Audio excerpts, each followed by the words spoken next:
ओम श्री परमात्मने नमः। प्रिय मित्रों, नमो नमः। संस्कृत कौमुदी में आप सभी लोगों का स्वागत है। हम लोग अध्ययन कर रहे हैं श्रीमद् भगवद गीता के द्वितीय अध्याय सांख्य योग का, जिसमें मित्रों हम लोग कल की कक्षा में 24 श्लोक तक अध्ययन कर चुके हैं और अब आज की कक्षा में 25वें श्लोक से अध्ययन प्रारंभ करते हैं। मित्रों, कल की कक्षा में हमने देखा बहुत सारे हमारे मित्रगण भाई बहन कमेंट के द्वारा यह व्याकरणात्मक टिप्पणियों पर चर्चा कर रहे थे और कुछ भाई बहन ने मुझे यह भी कमेंट किया कि सर आप व्याकरणात्मक टिप्पणियों को नहीं बताते हैं, आधुनिक परीक्षा की दृष्टि से इसे भी आप बताइए। तो मित्रों ठीक है, अब आज से हम लोग प्रत्येक श्लोक के हर एक शब्दों को देखेंगे कि उस शब्द में कौन सी धातु है, कौन सा लिंग है, कौन सा प्रत्यय है, कौन सा समास है, कौन सी संधि हुई है, अर्थात प्रत्येक श्लोक के प्रत्येक शब्दों पर गहन अध्ययन करते हुए अध्ययन करेंगे। आप लोग देख सकते हैं सिर्फ श्लोक संख्या 25 से ही मैंने इतने व्याकरणात्मक टिप्पणियों को लिखा हुआ है। ठीक, तो आइए अब हम लोग इस प्रकार से अध्ययन करते हैं कि चाहे वह इसके साहित्य से पूछे और चाहे व्याकरण से पूछे, एक भी प्रश्न अछूता न रहे। ठीक है मित्रों, लेकिन हम आप लोगों को आज बता देना चाहते हैं कि आज की कक्षा में हम लोग सिर्फ एक ही श्लोक, इस 25वें श्लोक का अध्ययन करेंगे। चूँकि सिर्फ कंटिन्यूटी के लिए आज पढ़ेंगे, कल के बाद परसों जो है कि यूपी टेट का परीक्षा होने वाला है, तो कुछ भाई बहन उसमें भी लगे हुए हैं, तो उसको देख लेते हैं। अब आज के बाद हम लोग सोमवार को सीधे अध्ययन अब करेंगे, चूँकि कल तो रेस्ट रहेगा, यानी कि कल तो पेपर में ही परेशान रहेंगे लोग, परसों तो पेपर ही देंगे यानी रविवार को। तब हम लोग सोमवार से अब 7:30 बजे फिर आज की कक्षा 26वें श्लोक से आरंभ करके देखेंगे। ठीक मित्रों, तो आइए अब हम लोग 25वें का अर्थ आज देखते हैं। इसमें मित्रों भगवान श्री कृष्ण से अर्जुन कहते हैं आत्मा के गुण लक्षण विशेषण के बारे में बताते हुए 24वें में भी उन्होंने आत्मा के गुण और लक्षण को ही बताया कि आत्मा अक्षेद्य है ना, आत्मा अक्लेद्य है, अद्याह्य है। ठीक, अब आगे इस 25वें श्लोक में भी उस आत्मा के ही विशेषण लक्षण गुण को बताते हुए कह रहे हैं क्या, अव्यक्तो यम चिंत्यो यम विकार्यो यम उच्यते तस्मादेवं विदित्वैनं नानुशोचितुम अर्हसि। है ना, कह रहे हैं कि हे अर्जुन, अव्यक्तो अव्यक्त है, अयम मतलब यह आत्मा है ना, अव्यक्तो मने अदृश्य है, अयम मने यह आत्मा। हे अर्जुन, यह आत्मा अव्यक्त है। एक विशेषण देखिए बता दिए, एक गुण कह ले, चाहे जो भी कह लें आप लोग। दूसरा कह रहे हैं अचिंत्यो अयम, अयम मने यह आत्मा, अचिंत्यो मने अचिंत्य है, यह आत्मा अचिंत्य है, अचिंत्य कहा जाता है, ये दूसरा विशेषण हो गया। तीसरा विशेषण बता रहे हैं अविकार्यो अयम, कि हे अर्जुन यह आत्मा अविकारी है, यह तीसरा विशेषण बताए। उच्यते मने कहा जाता है, उच्यते अर्थात कहा जाता है। हे अर्जुन, इस आत्मा को अव्यक्त, अचिंत्य, अविकारी, यह 3 विशेषण बता दिए ना, कहा जाता है। ठीक, फिर से इसको एक बार देख लीजिए, चूंकि यह आत्मा के विशेषण हम लोगों को याद कर लेना है मित्रों, या लक्षण सब। हे अर्जुन, अव्यक्तोयम, इस आत्मा को अव्यक्त कहा जाता है, अचिंत्योयम, इस आत्मा को अचिंत्य कहा जाता है, अविकार्योयम, इस आत्मा को अविकारी कहा जाता है, उच्यते मने कहा जाता है। तस्मादेवं विदित्वैनं, अब तस्मात् है ना, तस्मात् इसलिए, एवं तस्मात् एवं इस प्रकार, इसलिए इस प्रकार, विदित्वा एनम, विदित्वा मने अच्छी तरह से जानकर, एनम मने इस आत्मा के विषय में। तो इस प्रकार से तुम अच्छी प्रकार से आत्मा के विषय में जान गए हो। क्या जान गए हो? कि आत्मा व्यक्त है, अचिंत्य है, अविकारी है, अक्लेद्य है, अद्याय है ना, यह सब जान गए हो। तब न अनुशोचितुम अर्हसि। क्या करें? न अनुशोचितुम अर्हसि, कि न अर्थात नहीं, अनुशोचितुम मने शोक करने योग्य, अर्हसि मने योग्य हो, तो भी तुम शोक करने योग्य नहीं हो, तो तुम शोक करने योग्य नहीं हो। बातें भी सही है ना।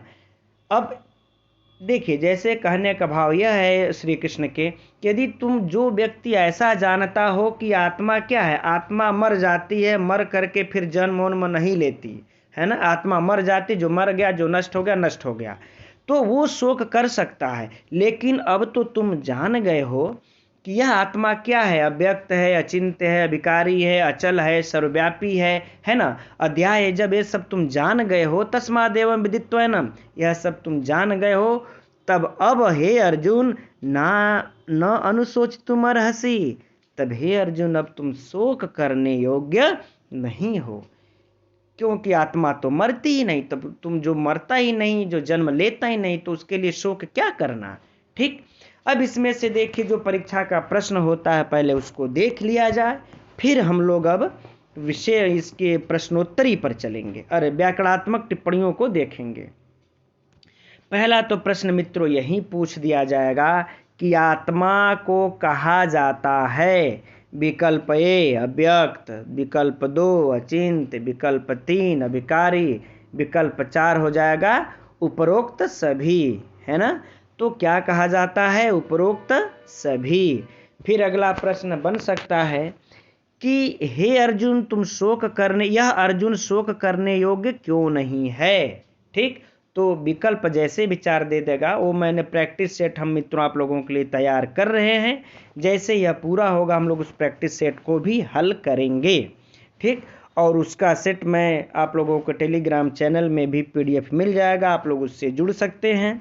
ठीक, तो अगर जब यह प्रश्न पूछा जाए कि अर्जुन यह शोक करने योग्य क्यों नहीं है, क्योंकि वह आत्मा के, तस्मादेवं विदित्वैनं, क्योंकि वह आत्मा के बारे में जानता है। अब विकल्प दे दे, शरीर के बारे में जानता है, उस तरह से मैंने विकल्प तैयार करके प्रश्न हम तैयार कर लिए हैं आप लोगों के लिए। ठीक, तो ये इससे प्रश्न पूछा जाएगा। ठीक, अब यदि व्याकरणात्मक टिप्पणियों में हम लोग चलते हैं आगे, देखिए अब देखिए व्यक्तः में कौन सी धातु है ना। तो देखिए वी उपसर्ग पूर्वक, अंज धातु, कत प्रत्यय, तीनों यहां पर बता दिया गया, देख सकते हैं स्पष्ट। अगर पूछ दिया जाए व्यक्तः में कौन सा प्रत्यय है, धातु है, तो बी धातु, अरे बी उपसर्ग पूर्वक, अंज धातु, कत प्रत्यय, कोई संशय नहीं होना चाहिए अब आप लोगों को यहाँ पर। अब अव्यक्तः, तो न व्यक्तः, अव्यक्तः, नए तत्पुरुष समास। अब अगर अव्यक्तः परीक्षा में पूछेगा तो गलत नहीं करना है मित्रों। अब आगे देखते हैं, अव्यक्तो अयम, अव्यक्तो यम, यह संधि हुई है, तो अव्यक्तः धन अयम, यह हमारा संधि विच्छेद हो जाएगा इस अव्यक्तो अयम का, इस अव्यक्तो यम का। अब इसमें संधि कौन सी हुई है, कौन सी संधि है, तो विसर्ग संधि है। ठीक, अब हम लोग इसके इस प्रक्रिया पर भी देखिए, रेफ हुकार गुण पुरुरूप कैसे हुआ है, एक बार हम आप लोगों को इसे भी हम बता देते हैं। देखिए इस विसर्ग का क्या हो जाएगा, सकार, उस सकार के बाद इस विसर्ग को, कहने का भाव है कि यहाँ पर स हो जाएगा।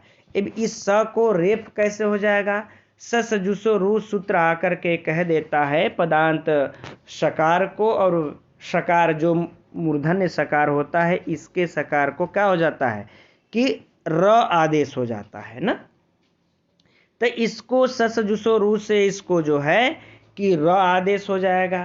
ठीक, अब इसको र आदेश होने के बाद उकार हो जाएगा। उकार इस र को कैसे होगा, अतोरोर प्लुताद प्लुते, कहता है यदि र के पूर्व में अपलुत हो और र के बाद भी अपलुत हो, तब इस र को क्या हो जाता है, उ आदेश हो जाता है, तो र को उकार आदेश हो जाएगा। अब इसके बाद गुण हो जाता है। गुण कैसे हो जाएगा, यहाँ पर देखिए चूंकि अव्यक्त है, अव्यक्त, इस तरह से मैं लिख करके साफ साफ अब दिखा देता हूँ आप लोगों को। जैसे देखिए अव्यक्त, अव्यक्त के अव्यक्त में से ही विसर्ग निकला था स, इस स को ही उ हुआ था, तो यहाँ पर क्या है अ, यहाँ पर क्या है उ, तो यहाँ पर हम लोगों को कौन सी संधि प्राप्त हो गई, गुण संधि। तो गुण संधि होकर के क्या हो जाएगा, अव्यक्तो, अब बातें समझ में आई? क्या बन गया? अव्यक्तो। अब अव्यक्तों के बाद अब अब आगे देखिए क्या है? अयम, है ना? अयम आ गया, यानी कि इस तरह से हो जाएगा। आप लोग यहाँ देख सकते हैं, अव्यक्तो धन अयम। अब यहाँ पर देखिए कौन सा हमारा सूत्र काम अब करता है? यहाँ पर देखिए यह पदांत ओ है, यानी एंगी पर रूपम। क्या कहता है? पद के अंत में यदि ए हो, ओ हो, तो उसको पूर्व रूप हो जाता है ना? और पर रूप हो जाता है, यानी कि ये जो पूर्व रूप इसका हो जाएगा। ठीक, तो पूर्व रूप हो करके यहाँ पर अवग्रह लग करके क्या हो गया? अव्यक्तो यम हो गया। तो इस प्रकार से पूर्व रूप होकर के मित्रों अव्यक्तो यम बन गया। अब आगे देखते हैं चिंत्य। चिंत्य में देखिए चिंत्य धातु है, अड़यत प्रत्यय है, मिलकर के बन जाता है चिंत्य। हो गया। अब अचिंत्य, तो न चिंत्य अचिंत्य नए तत्पुरुष समास है। देख सकते हैं, याद कर लीजिए, अचिंत्य में नए तत्पुरुष समास। नए तत्पुरुष समास कभी गलत नहीं होना चाहिए, परीक्षा में पूछे तो। आगे देखते अब अचिंत्योयम, फिर से वही बातें आ गई, अचिंत्य अयम। फिर से तब विसर्ग को सकार, सकार को रेफ, रेफ को उकार, उकार को गुण, गुण को पूर्वरूप हो करके अचिंत्योयम, है ना? विसर्ग संधि है। अब देखिए विकार्य, तो विकार्य में वी उपसर्ग पूर्वक क्रिय धातु से अड़यत प्रत्यय लग करके क्या बन जाता है? विकार्य। अब अविकार्य, तो न विकार्य, अविकार्य नए तत्पुरुष समास। अब बताइए मित्रों, इसमें से आप लोगों को कोई भी कठिनाई, कोई भी शब्द, कोई भी छूट रहा है? हमारे विचार से नहीं छूट रहा होगा।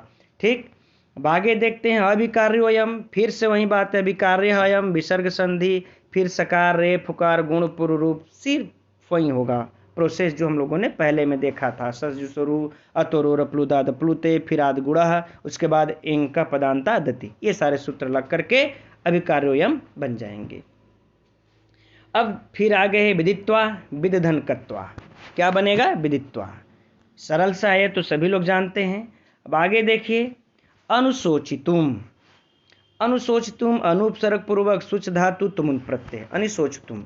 इसमें मित्रों मैंने कुछ लोगों का कहना है कि सोच धातु होती है, लेकिन हमारे विचार से सुच होगी, जैसा आप लोग समझ सकते हैं।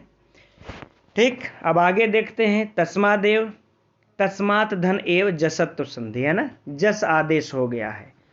ठीक, जस आदेश कहने का मतलब इस त पर क्या हो गया? त को द, तो जस आदेश। तस्मादेव, तस्मादेव में कौन सी संधि है? जसत्व। अरहसी, अरह देखिए, अरहसी में अरह धातु है, पूजायाम के अर्थ में यह धातु आई है, परस्मय पद है, लट लकार, प्रथम पुरुष एक वचन। पूरा एकदम आप लोगों को इसका इतिहास मिल गया अरहसी का। ठीक, यह शब्द मित्रों पूछ सकता है, हो सकता है पूछ दे, क्योंकि यह बार बार श्लोकों में आया है, इसलिए हम लोग इसको याद रख लेना अरहसी को। अब देखिए उच्यते, उच्यते में वच धातु, वचने अर्थ में, प्रश्मय पद, लट लकार, प्रथम पुरुष एक वचन। ठीक, हो गया। अब आगे देखते हैं, अगला है अयम। तो इदमम सर्वम, है ना? यहाँ पर देखिए इदम है, इदम का सर्वनाम है, पुलिंग, प्रथमा एक वचन में अयम बनता है। ठीक, इदम। अब एनम, एतद का है देखिए यह रूप, और सर्वनाम का है पुलिंग के द्विवचन, एक द्वितीय विभक्ति एक वचन, ना? द्वितीय विभक्ति एक वचन में बनता है। यह एनम मित्रों जो है, यह एनम को हम बता देना चाहेंगे आप लोगों को कि यह एतद के जो है कि इमम भी बनता है, इमम भी बनता है द्वितीय एक वचन में, और यह एनम भी बनता है। तो यह दोनों रूप बनता है, अयम और एनम दोनों। अरे अयम कह रहे हैं, अयम नहीं होना चाहिए, यह इमम और यह एनम, ये दोनों रूप बनते हैं द्वितीय एक वचन में, पुलिंग में। तो हम लोग याद रखेंगे मित्रों। ठीक है मित्रों, अब आगे और भी श्लोक जैसे है सब यहाँ पर टाइप किए हुए हैं, सब हैं, लेकिन मित्रों आप लोगों को हो सकता है बहुत सारे हमारे भाई बहनों को तैयारी करनी होगी अभी टेट की, तो परसों परीक्षा है, तो उसको आप लोग परीक्षा दे लीजिए। फिर आगे हम लोग देखें इन श्लोकों का अध्ययन इसी प्रकार से अब करेंगे। तो अगली कक्षा मित्रों अब सोमवार से अब हम लोग देखेंगे, अर्थात कल और परसों शनिवार रविवार 2 दिन की छुट्टी रहेगी। ठीक है मित्रों, नमो नमः।